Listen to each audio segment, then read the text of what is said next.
इस वीडियो में जानेंगे हम दो सवालों के जवाब। क्या सनातन मानवता में भेदभाव के बीज बोती है और क्यों किया डॉक्टर भीमराव अंबेडकर ने धर्म परिवर्तन। हेलो हाय नमस्ते, मैं क्षमा एक लंबे ब्रेक के बाद आप सभी का स्वागत करती हूँ हमारे YouTube चैनल हिस्ट्री मंत्रा पर। आज हम एक ऐतिहासिक पर्व की वास्तविकता को जानेंगे जो डॉक्टर भीमराव जी अंबेडकर द्वारा 14 अक्टूबर 1956 में अपने 6 लाख अनुयायियों के साथ लेकर की गई। हम भारतीय दुनिया की सबसे प्राचीन संस्कृति का हिस्सा है और हमारी संस्कृति हमें सिखाती है समभाव, दया और सम्मान। तो ये जाति भेदभाव ने जन्म कैसे लिया, कहाँ से आए ये शूद्र अछूत लोग और क्यों बने सद्बुद्धि रखने वाले ब्राह्मण पुरोहित वर्ग असुरी प्रवृत्ति के। प्रश्नों के उत्तर समझना शुरू करने से पहले हमारे चैनल को सपोर्ट कीजिए और हिस्ट्री मंत्रा को लाइक, शेयर, सब्सक्राइब कीजिए और वीडियो को अंत तक जरूर देखिए ताकि अर्ध ज्ञान अज्ञानता के बराबर न बन जाए। आइए शुरुआत से शुरू करते हैं। सनातन संस्कृति का मूल है वेद, पुराण, उपनिषद और धर्म ग्रंथ। ब्रिज डिस्कवरी वेबसाइट अनुसार जर्मन विशेषज्ञ याकोबी ऋग्वेद की रचना करीब 4500 ईसा पूर्व बताते हैं। सबसे प्राचीन है वेदों में ऋग्वेद, जिसमें केवल एक बार शूद्र शब्द का प्रयोग हुआ है।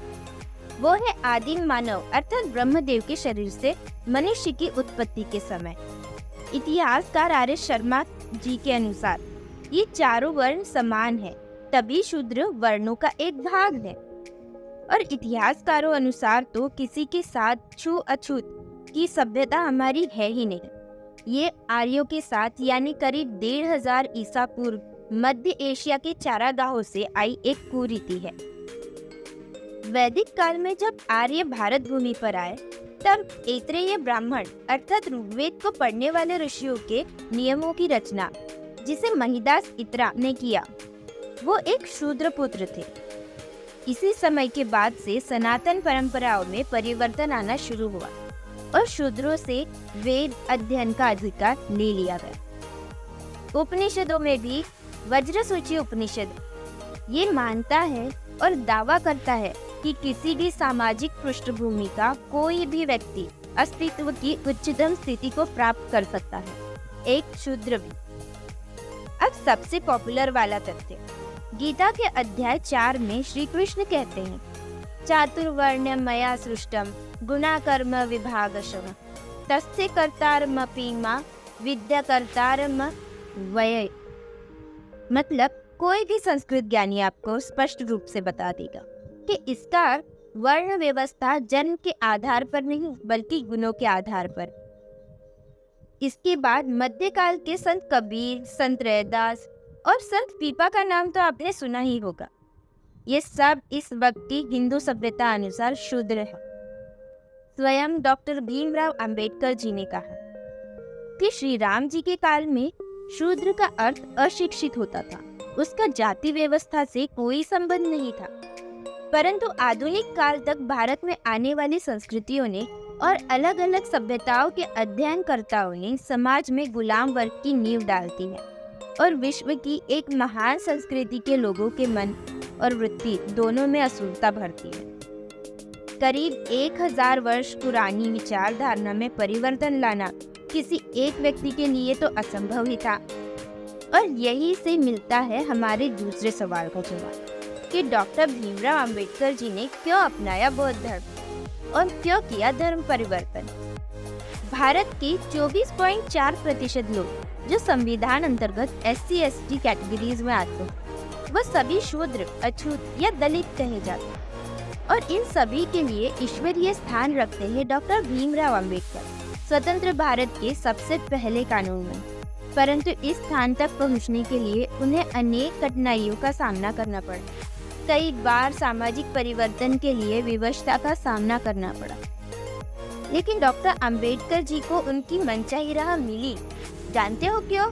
क्योंकि इन्होंने कभी भी स्वयं को इस अज्ञानी समाज की सोच का हिस्सा नहीं बनने दिया और अपने अंदर ये भावना आने ही नहीं दी कि मैं तो तुच्छ हूँ साहब, मैं तो समाज के श्रेष्ठ लोगों की बराबरी कर ही नहीं सकता। उस समय यानी 20वीं सदी के भारत के संभवतः सबसे शिक्षित व्यक्ति, जिनके पास कुल 32 शैक्षणिक डिग्रियां थी, 9 विविध भाषाओं की ज्ञानी, राजनीतिज्ञ, अर्थशास्त्री, लेखक, संपादक थे। 25 वर्ष की उम्र तक तो उन्होंने सभी धर्मों का ज्ञान ले चुके थे। और विश्व स्तर पर देखा जाए तो उस वक्त की विश्व की सर्वश्रेष्ठ विश्वविद्यालयों में एक कोलंबिया यूनिवर्सिटी में उनकी आज भी एक मूर्ति लगी है, जिसके नीचे लिखा है symbol of knowledge. BSc doctorate of science, जिसे विश्व की सबसे कठिन परीक्षा माना जाता है, उसे आज तक सिर्फ 2 भारतीयों ने पास किया है। एक डॉक्टर अंबेडकर जी और दूसरे पूर्व राष्ट्रपति के.आर. नारायण, जो दोनों ही शूद्र वर्ग से संबंधित है। ऐसे महान व्यक्तित्व को चपरासी भी फाइल फेंक कर दिया करता था। उन्हें दफ्तर की घड़े का पानी नहीं दिया जाता था। उनकी कुर्सी पर रोज गौमूत्र छिड़का जाता। अब ऐसे सोए समाज को तो जगाया नहीं जा सकता था। ऐसे में भी अंबेडकर जी ने कई प्रयास किए कि वे समाज की इस सोच को बदल सके, जैसे महार सत्याग्रह 1928, नासिक सत्याग्रह 1930, येवला की गर्जना 1935, मनुस्मृति दहन 1927। उन्होंने अंतरजातीय विवाह पर जोर दिया, अछूतों को पुरोहित बनाना चाहा, कई आंदोलन किए, पर समाज में परिवर्तन नहीं ला सके। इसलिए उन्होंने अपने अनुयायियों को एक ऐसे धर्म को अपनाने को कहा जो पिछले और अगले जन्म में क्या होता है इस डर में ना हो, जो सामाजिक वास्तविकताओं से जुड़ा हो। और अंततः डॉक्टर अंबेडकर जी ने 14 अक्टूबर 1956 को नागपुर, महाराष्ट्र में उन्होंने बौद्ध धर्म का स्वीकार किया। दोस्तों, समाज हमेशा परिवर्तन मांगता है। आज भारतीय सभ्यता में से अंधश्रद्धा, अंधविश्वास और अज्ञानता का अंधकार दूर होने के कगार पर, और जो इस अंधकार से बाहर निकल चुके हैं, उन्होंने उन सभी को राह दिखाना जरूरी है जो इस रास्ते पर आगे बढ़े।